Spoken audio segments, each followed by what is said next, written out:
সবার প্রথমে বলে দিই যে ভিডিওটি কিন্তু অনেক দিনের। তো আজকে সময় পেলাম তাই ছেড়ে দিলাম। আর দেখো আমরা এখন যাচ্ছি হলাম সেবকে। আশা করি তোমরা বুঝেই গেছো। আর এই যে এখন আমরা কেবল বাড়ি থেকে বের হলাম। আর এটা হলো মহানন্দা নদী। আর তোমাদেরকে দেখাচ্ছি যে নদী, এই যে দেখো এখন যদিও বা জল অল্প, খুব একটা নেই।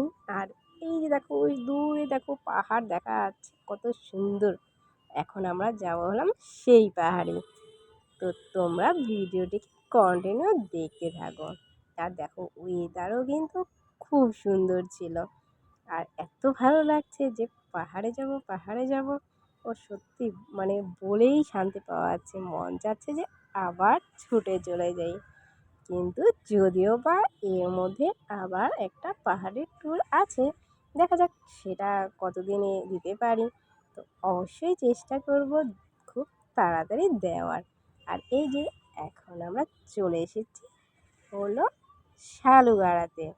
আর শালুগাড়া হয়েই আমরা যাব হলাম সেবকে।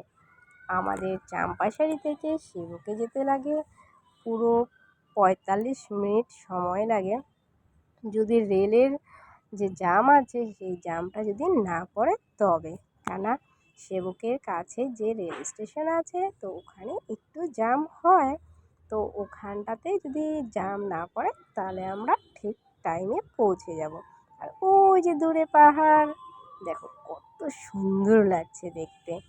আর তোমাদের কার কার পাহাড় পছন্দ অবশ্যই কমেন্ট করো। আর ওই যে দেখো উপর দিয়ে একটা হেলিকপ্টার যাচ্ছিল, তো সেটাকে আমরা সবাই মিলে তাকিয়ে আছি।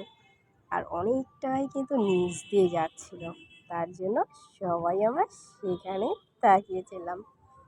আর দেখো এখানে আছে হলো মিলিটারি ক্যাম্প, যেহেতু শালুগাড়াতে কিন্তু অনেক মিলিটারি ক্যাম্পও আছে। আর সাথে আছে হলো এই যে বেঙ্গল সাফারি, ওই যে বেঙ্গল সাফারি। তোমরা কারা কারা বেঙ্গল সাফারিতে এসেছো অবশ্যই কমেন্ট করো। আমি অনেকবার বেঙ্গল সাফারি গিয়েছি, মানে এতবার গিয়েছি যে আর ভালোই লাগে না সেই জায়গা।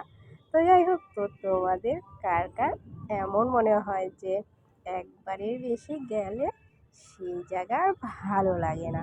তো আমারও ঠিক সেমনই, এখন আর বেঙ্গল সাফারি খুব একটা ভালো লাগে না, যদিও বা অনেক দিন হয়ে গেছে যাওয়া হয় না।